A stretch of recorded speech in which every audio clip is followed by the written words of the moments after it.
তীব্র তাপদাহে পুড়ছে চারপাশ, এরই মাঝে একটু শান্তির জন্য কেউ ঝাঁপ দিচ্ছে পুকুরে, কেউ আবার সুইমিং পুলে। তবে এই যে পানির ভিতরে আছে এক ভয়ঙ্কর শত্রু। পানিতে ঝাপাঝাপির কোনো এক মুহূর্তে ঢুকে গেল আপনার নাকের মধ্যে পানি, আর একবার কোনো মতে আপনার নাকে এই শত্রু ঢুকতে পারলেই আপনার মৃত্যু প্রায় নিশ্চিত। নাক দিয়ে ধীরে ধীরে আপনার মস্তিষ্কে ঢুকে খেয়ে ফেলতে থাকবে আপনার মস্তিষ্ক।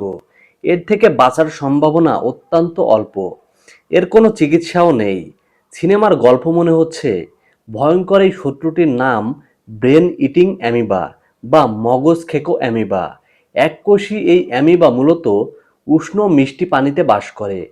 পুকুর, নদী, ঝর্ণা, হ্রদ, এমনকি অপরিষ্কার সুইমিং পুল, স্পা বা ওয়াটার পার্কের মতো জায়গায় অ্যামিবারা থাকতে পারে। আমাদের আশপাশে এত গরম এবং আর্দ্র পরিবেশ, এই অ্যামিবার বেঁচে থাকার জন্য এই পরিবেশই সবচেয়ে বেশি উন্নত। যখন কেউ ডুব দেয় পুকুরে, তখন সেই পানি যদি নাকে ঢুকে যায়, আর সেই পানিতে অ্যামিবা থাকলে নাকের মাধ্যমে ব্রেনে প্রবেশ করে অ্যামিবা। সেখানে শুরু করে তার ধ্বংসযজ্ঞ। বাংলাদেশেও পাওয়া গেছে এই অ্যামিবার অস্তিত্ব। 2019 সালে এক কিশোরকে আক্রমণ করে বলে জানা যায়। 15 বছর বয়সী ওই কিশোরকে বাঁচানো সম্ভব হয়নি।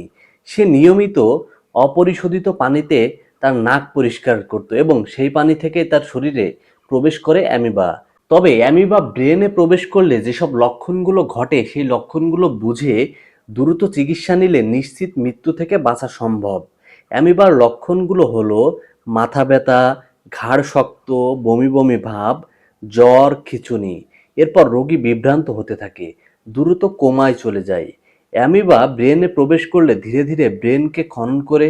তাই সতর্কতা, দ্রুত সিদ্ধান্ত আর পরিচ্ছন্নতা আমাদেরকে বাঁচাতে পারে ভয়ঙ্কর এই শত্রু অ্যামিবার হাত থেকে।